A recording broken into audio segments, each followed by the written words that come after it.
Bienvenidos a esta presentación cuyo objetivo es darles a conocer algunas orientaciones sobre la importancia de la planificación didáctica y algunas estrategias didácticas de la formación por competencias, para tenerlas en cuenta en el proceso para la elaboración del sílabo de una asignatura. Los contenidos que trataremos en esta presentación son el currículum y la planificación en la docencia, niveles en el diseño curricular, elaboración del sílabo y finalmente algunas estrategias de la formación basada en competencias. El currículum es un proyecto educativo que recita las intenciones de la institución y que propone un plan para lograrlo, donde los docentes forman parte de este proyecto.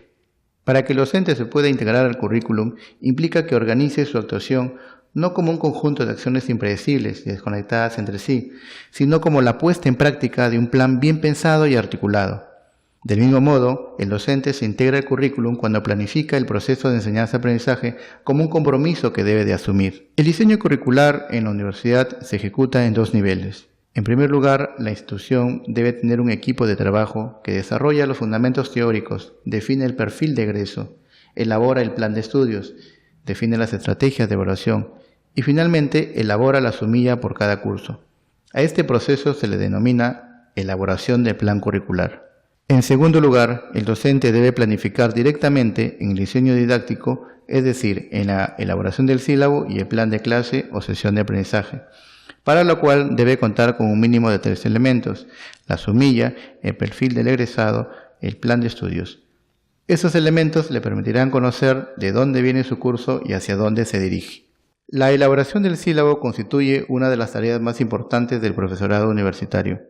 De acuerdo al Dr. Zabalza, en su propuesta Las competencias docentes del profesorado universitario, el primer gran ámbito es la planificación del proceso de enseñanza-aprendizaje. En realidad, esa es una tarea muy compleja. Sin embargo, debo aclarar que el profesor universitario es un profesional de alto nivel, un experto en su tema. Por lo que elaborar el sílabo significa que se debe concebir su actuación como parte de un proyecto curricular.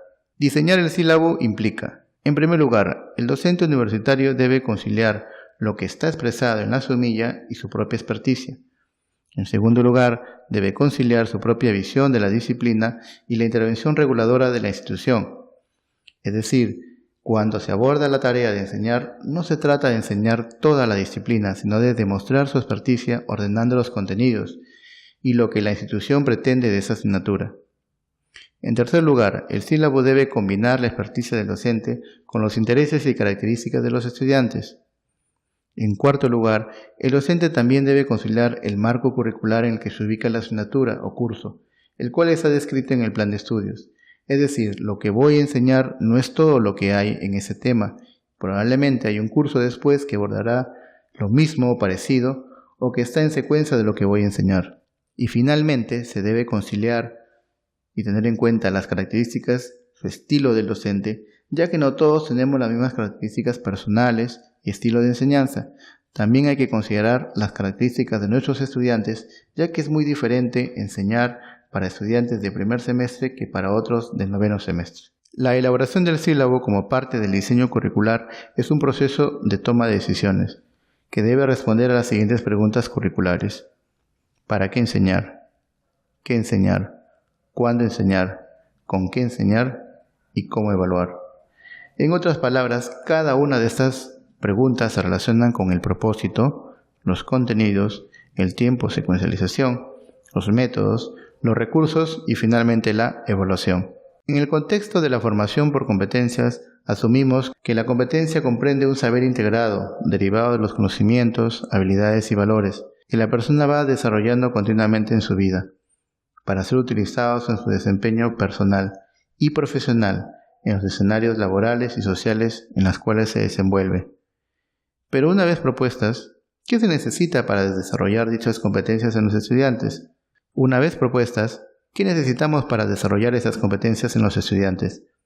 Pues, según la Fundación Educación para el Desarrollo, con sede en Bolivia, en su publicación sobre estrategias didácticas, indica que para lograr el desarrollo de competencias es necesario introducir estrategias y técnicas didácticas que promuevan el desarrollo de un saber, en base en conocimientos disciplinares sólidos y con actitudes y valores que caracterizan a un desempeño idóneo.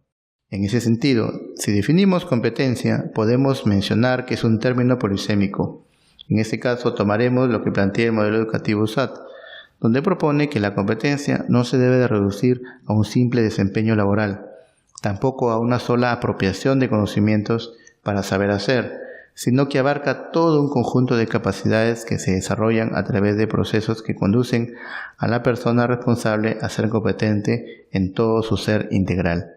Entonces, ¿qué estrategias se pueden utilizar en la formación por competencias y cómo incluirlas en el sílabo?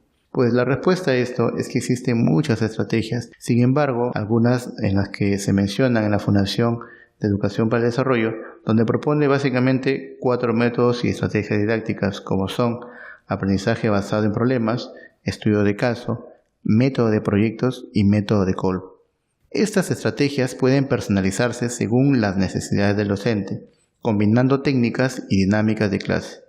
Para mayores detalles, les recomendamos revisar el documento alojado en el aula virtual. El aprendizaje basado en problemas, o llamado ABP, cuyo punto de partida y de llegada es un problema seleccionado y diseñado por el docente, que el estudiante ha de resolver en equipo para desarrollar determinadas competencias previamente definidas.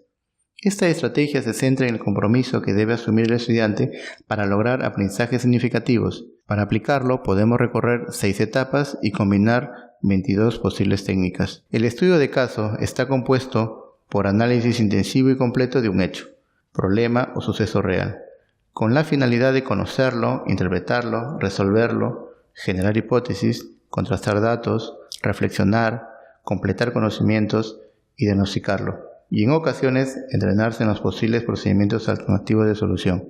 Para aplicarlo podemos recorrer 6 etapas y combinar 24 posibles técnicas. En el método de proyectos consiste en que los estudiantes aplican o construyen sus aprendizajes a través de la realización de un proyecto, en el cual planifican, ejecutan y evalúan una serie de actividades con el objetivo de resolver un problema.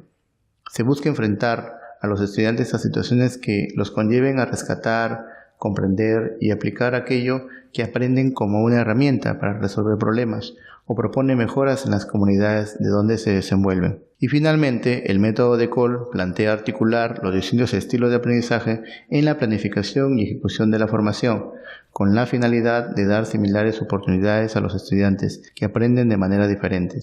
El modelo de estilo de aprendizaje elaborado por Kolb supone que para aprender algo debemos trabajar o procesar la información que recibimos a partir de una experiencia directa y concreta. Además, es una experticia abstracta, es decir, hay que leer y escuchar un relato, explicación y exposición. Las experiencias concretas o abstractas se transforman en conocimiento cuando se las elabora de alguna de estas dos formas, reflexionando y pensando sobre ellas, además de ir experimentando de forma activa con la información recibida. Para aplicarlo podemos recorrer 5 etapas y 27 posibles técnicas.